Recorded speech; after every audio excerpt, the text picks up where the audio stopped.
અનંત છે. આ દુનિયામાં ભગવાનની કથાનો કોઈ દી અંત નહીં આવે અને એક માણસની વ્યથાનો કોઈ દી અંત નહીં આવે. ગમે તેમ કરો, કાંઈકનું કાંઈક તો ખૂટતું જ રહેવાનું છે. બધું મળી ગયું એવું તો થવાનું નથી ક્યારે. અને મળી જાય તો કે મળ્યું પણ મોઢું મળ્યું હાડું.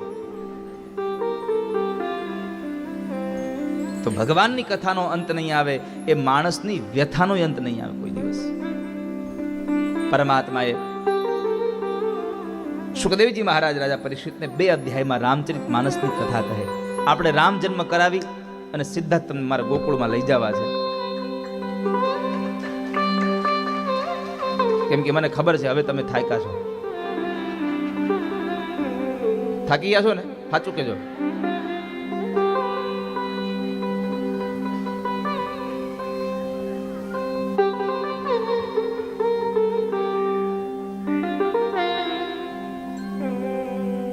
તો રામચરિત માનસમાં જતા, અને મારે આ રામાયણ એટલા માટે લાંબી નથી કરવી, તમને બધાને રામાયણ આવડે છે.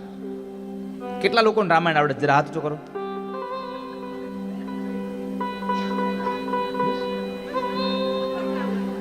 લેસ્ટરમાં રામાયણ થતી જ નથી?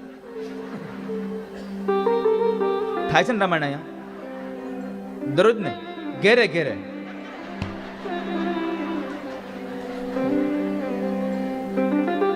ઘરે ઘરે રામાયણ થાય છે.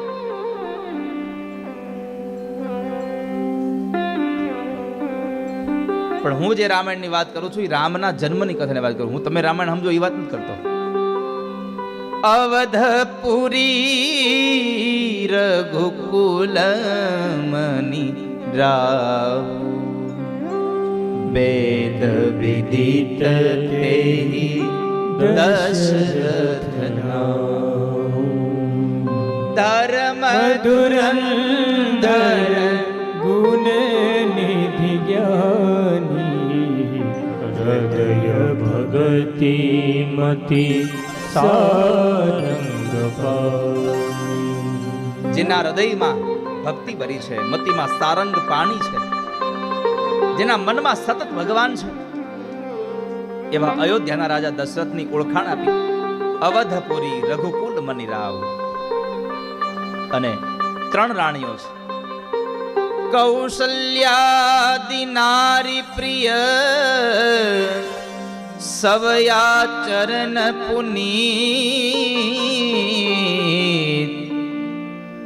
પતિ અનુકૂલ પ્રેમ દ્રઢ, હરિપદ કમલ વિનીત. કૌશલ્યા, કૈકેયી અને સુમિત્રા, આ 3 રાણીઓ છે. વર્ષો વીતી ગયા દાંપત્ય જીવનને. સંતાન નહોતું ત્યારે એક વખતના સમયે ગુરુદેવના આશ્રમમાં જઈ અને પ્રાર્થના કરી કહેવા લાગ્યા, ગુર ગૃહ ગય તુરત મહિપાલા, ચરણ લાગી કરી વિનય વિશાલા. ગુરુદ્વારે જઈ અને ગુરુદેવ વશિષ્ઠ મહારાજના ચરણોમાં વંદન કરીને કહેવા લાગ્યા, મહારાજ આપના આશીર્વાદથી બધું જ છે મારે ત્યાં, પણ એક સંતાન નથી. મારી અયોધ્યાની ગાદીનો વારસદાર નથી. મારું કહેવાતું રઘુકુળ શું મારાથી ઊભું રહી જશે? અત્યંત દુઃખી એવા મહારાજને સાંત્વના આપતા વશિષ્ઠ બાપજી કહે છે, ધરહું ધીર હોઈ સુતચારી, ત્રિભુવન વિદિત ભગત શૃંગી ઋષિ વશિષ્ઠ બુલાવા, પુત્ર કામ શુભ પુત્ર કામ શુભ જગ્ય કરાવા. તમારે ત્યાં એક નહીં 4 દીકરા થશે, પણ તમે શૃંગી ઋષિને બોલાવો અને પુત્ર કામેશ યજ્ઞ કરાવો. એને તમે બોલાવી લો. બાપજી તમે જે કહો તે કરવા તૈયાર છું. પછી તો વશિષ્ઠ મહારાજની આજ્ઞા પ્રમાણે યજ્ઞ કરવાની તૈયારીઓ કરી છે. બ્રાહ્મણોને બોલાવી યજ્ઞશાળાની તૈયારીઓ કરાવી. પુત્ર કામેશ યજ્ઞનો પ્રારંભ થઈ રહ્યો છે. એક પછી એક બ્રાહ્મણો ભાવ સહિત બધા લોકો આહુતિ લેતા હતા. અને એમાં જ્યારે યજ્ઞનારાયણનું બીડું હોમવાનો સમય આવ્યો ત્યારે સ્વયં પરમાત્મા યજ્ઞનારાયણ એક પાત્રને લઈ અને ભગવાન પ્રગટ થયા છે. બોલીએ યજ્ઞનારાયણ ભગવાન કી જય. ભગવાન યજ્ઞનારાયણે વશિષ્ઠ ઋષિને પાત્ર આપ્યું. વશિષ્ઠ ઋષિએ દશરથને આપ્યું. દશરથે કૌશલ્યાને આપ્યું. કૌશલ્યા અને કૈકેયી બે ભાગ કર્યા અને બેયના એક એક ભાગમાંથી એક એક ભાગ કરી અને સુમિત્રાજીને બે ભાગ આપ્યા. અને ત્રણેય રાણીઓ જ્યારે પ્રસાદ ઉદરમાં પધરાવ્યો ત્યારે મંગળ વર્તાવા લાગ્યા છે. પ્રસાદ ઉદરમાં ગયો, નવી ચેતનાઓ શરીરમાં આવી.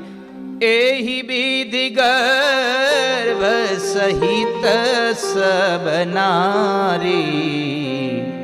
ભઈ હૃદય હર્ષિત સુખ ભારી જાદીન તે હરિ ગર્ભહિયાએ સકલ લોક સુખ સંપત્તિ છાય. જેવા ભગવાન ઉદરમાં આવ્યા ચારે બાજુ મંગળ વર્તાવા લાગ્યા છે લોકોના અયોધ્યામાં. સમય પછી સમય વ્યતીત થવા લાગ્યો છે. શિયાળો ગયો, ઉનાળો આવ્યો, એમાં પણ ફાગણ મહિનો ગયો, ચૈત્ર મહિનાની શરૂઆત થઈ અને આમ કરતા કરતા નવમીનો સવારનો ઉદય થયો. ભગવાન સૂર્યનારાયણ પોતે કીડીને કણ, હાથીને મણ આપવા માટે નીકળે છે.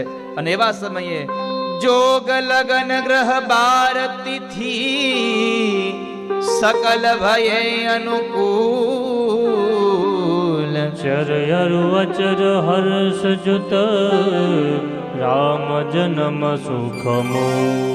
નવમીની તિથિ આવી અને બરાબર ભગવાન સૂર્યનારાયણ પોતાની યાત્રા કરતા કરતા મધ્યાંતરનો સૂર્ય થાય એની પહેલા પૂર્વ આવ્યા છે. અને એ નવમીનું વર્ણન કરતા તુલસીદાસજી મહારાજ લખે, નવમી તિથિ મધુમાસ પુનીતા શુક્લ પક્ષ જીત હરિ પીતા મધ્ય દિવસ યતિ શીતન ઘામા પાવન કાલ લોક વિશ્રામ શીતલ મંદ સુરભી બહબાઉ હર્ષિત સુર સંતન મન જાઓ. બરાબર મધ્યાંતરનો સૂર્ય થાય એના પૂર્વે માં કૌશલ્યાના ઓરડામાં એક તેજ પથરાયું અને ભગવાન ચતુર્ભુજ નારાયણ પ્રગટ થયા.